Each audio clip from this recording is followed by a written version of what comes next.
Hello everyone, আসসালামু আলাইকুম। আমি তানভীর, আপনারা দেখছেন তানভীর টেকনোলজি।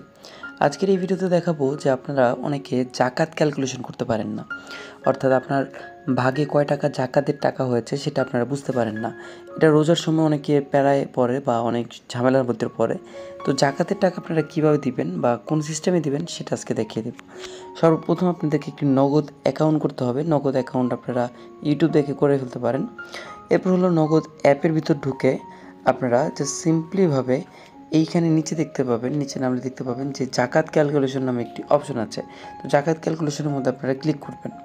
তো ক্লিক করার পর এখানে দেখতে পাবেন যে জাকাত ক্যালকুলেটর।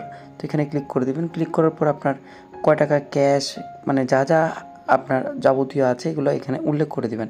ধরেন আমি ক্যাশ লিখলাম হলো আমার 1,00,000 টাকা। তারপর ব্যাঙ্ক অ্যাকাউন্টে কয় টাকা আছে, ব্যাঙ্ক অ্যাকাউন্টে ধরেন আমি দিলাম হলো 50,000 টাকা। তারপর স্বর্ণ যদি আপনার থাকে, স্বর্ণ হতে পারে আপনার সমতুল্য টাকার পরিমাপ। আচ্ছা, সমতুল্য টাকার পরিমাপ ধরেন আপনি দিলেন হলো 8,00,000। তারপর রূপা যদি থাকে, রূপা ধরেন আপনার 20,000 টাকার আছে, হ্যাঁ, বা 20,000 টাকা। তারপর শেয়ার বাজারে যদি আপনার বিনিয়োগ থাকে, শেয়ার বাজারে আপনারা যা বিনিয়োগ সেটা দিলেন। তারপর অন্যান্য বিনিয়োগ যেরকম আপনার কোনো বিজনেস থাকতে পারে ছোটো ছোটো, ওই বিজনেসগুলোর মধ্যে বিনিয়োগ থাকতে পারে বা পার্টনারশিপ বিজনেসে বিনিয়োগ থাকতে পারে। তো এই বিনিয়োগগুলো আপনারা এখানে উল্লেখ করে দিতে পারেন। তারপর বাসা ভাড়া থেকে আপনারা কয় টাকা প্রাপ্য বা প্রাপ্তি, মানে প্রাপ্য আয় হয় সেটা দিতে পারেন। ধরেন এখানে 50,000 দিলাম।